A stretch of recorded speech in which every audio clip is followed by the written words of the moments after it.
God, it seems to have gone for such a long time as a player over in Scotland and England, and then coming over here, played in Sydney and then played over here, Apia, George Cross, Slavia, quite a number of clubs over here, and then went heavily into the coaching side there. I've really had a good run coaching. I had a great run at Green Gully for 3 years, a fantastic run. And then Morwell Falcons, we took them into National League, and so yeah, it's been it just seems to sort of go on and on and on. Well, it's just that they very kindly asked us, as I've always been associated with the Eastern region, and they just asked us, I think it was Harry Bingham kindly asked me last year to get involved and to try, because the Eastern region is one of these ones that seems to have died. A number of years ago, this was a very proud and very powerful area. Teams like Ringwood, Wilhelmina, Croydon were a great side, Boxhill, Murrell, Bartland, National League, and all of a sudden it seems to have so he asked me to come and maybe help a little bit. But very little. Craig White's a man who seems to be incredibly motivated here, and he does a fantastic job for the Eastern region.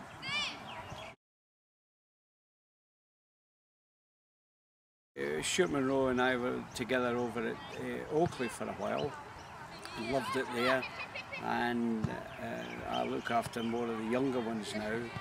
And then we went to Dandenong. I just do a little bit in the Dandenong, the smaller side in Dandenong. He's had a wonderful year with the team there, fantastic there.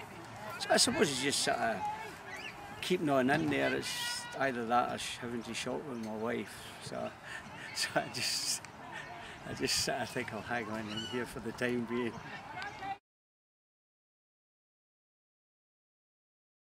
I don't know, it's just something that I've grown up and back home that was it. It was like a religion and a passion, and I've always had this incredible passion for the game there. And even today it's just wonderful coming to a place like Croydon and catching up with a few people who remember you, and seeing the younger ones who say hello to you, and it makes you feel nice, Yeah.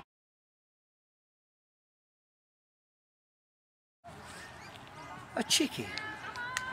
I know you'll find it hard to believe it, but very, very honest, nothing great there, but very honest with endeavours, and loved the game and gave 100% there.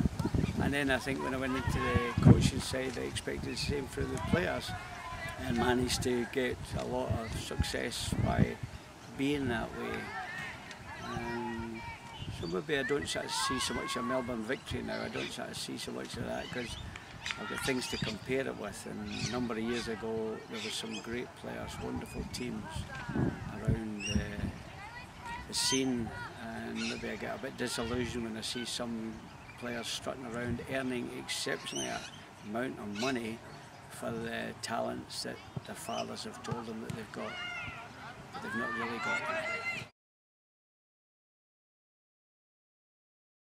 Don't know, it's just something that you've either got it or you haven't got it. It's like I'm a school teacher, and you can do exams, you can do written assignments, and you can pass with flying colours, but if you don't have the ability to go in front of people, then you'll crumple, you'll fail. And I've never had any trouble in going in front of people and trying to ensure that they gave their best. And usually collectively you manage to get results because everybody contributed. I think there's a lot of great players now who sort of walk around and you don't really know when they're going to be playing or not, or if they're going to feel like playing today. So that was major asset, being able to motivate people.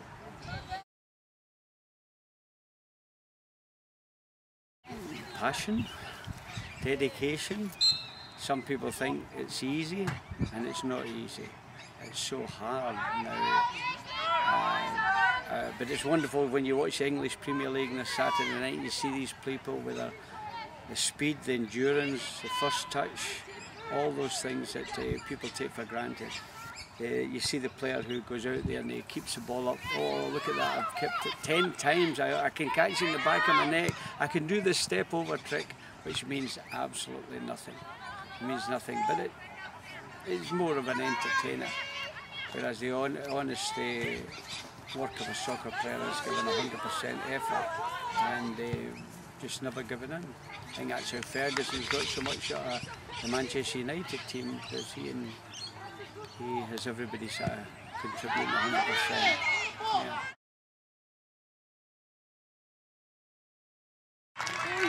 You see them, they have this wonderful thing about them that people like you and I would say, oh, it's too warm, or oh, it's too cold out there, but they just got on with it. They're oblivious to the surroundings. They've just got their eye on, this is their day, this is their hour and a half, and this is their, and they go in there and they give it everything there. And I think that shines through as against a player who is talented, but possibly you don't really know that he's going to do things there.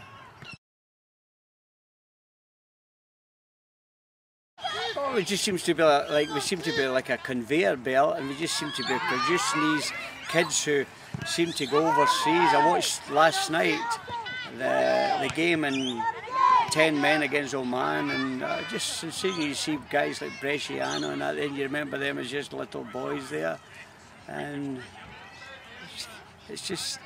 It just seemed to, Aussie kids seem to have some terrific competitive spirit. They seem to have something special about them there, and they will not give up. And there's something special about Aussie kids, yeah. So I think it's just, and I think it'll get bigger and bigger and better. So it's not any surprise that they hold their own. And now when you see teams like Scotland, where I come from, if we get beat 1-0 from Holland or 1-0 from Argentina, we're saying that was a great result. But if Australia get beat 1-0 from Holland, that everybody's up in arms. How did they get beat? Why did they get beat there? Because so much is expected since we managed to get into the World Cup. So yeah, someday we're doing something right. We're doing something right, and it's just a wonderful thing to see this competition, which the FFV have produced, the summer soccer, which I think will definitely catch on. There's a lot of critics out there, but there's a lot of enjoyment the kids are getting. Because in the summer, the usual season, they finish on September, and then they don't go back and kick a ball until pre-season in March, which to me is silly. So now they're out there today and they're having a ball. Oh yeah, of course it's there to be criticised. When you put something up, then there's the people that come along and tell you how stupid it is, how wrong it is, how is it. So you always say come up with another alternative, and they can't come up with that there. But today the kids are out there, and where would they be if it wasn't on? Where would they be? So yes, I think if they can fine tune it, they started last year. Yeah, there was a lot of things wrong. This is getting a little bit better on the eastern side. We've brushed up on a few things there, but again, I take very little. It's Craig White and his disciples who are doing it all there, and I can only go in and maybe from an advisory capacity.